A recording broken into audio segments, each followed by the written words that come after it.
মা, রুটিটা খুব সুন্দর হয়েছে। তুই আবার পরীক্ষায় ফেল করেছিস, তোকে আর পড়াশোনা করতে হবে না, বেরিয়ে যা বাড়ি থেকে, কোথাও গিয়ে কাজ কর। থাকবো না এই বাড়িতে, চলে যাচ্ছি বাড়ি ছেড়ে।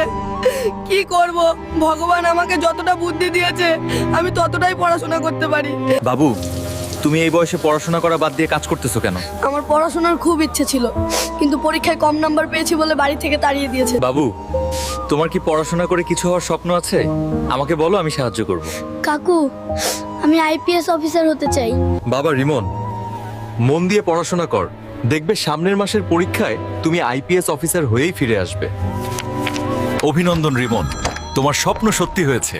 কাকু, তুমি না থাকলে আমি আজ এই জায়গায় আসতে পারতাম না। ধন্যবাদ কাকু। সোনা, তুই আজ এত বড় জায়গায় পৌঁছেছিস, আমায় ক্ষমা করে দে বাবা। বন্ধুরা, তোমরাও যদি তোমাদের স্বপ্ন পূরণ করতে চাও, চ্যানেলটাকে সাবস্ক্রাইব করে কমেন্ট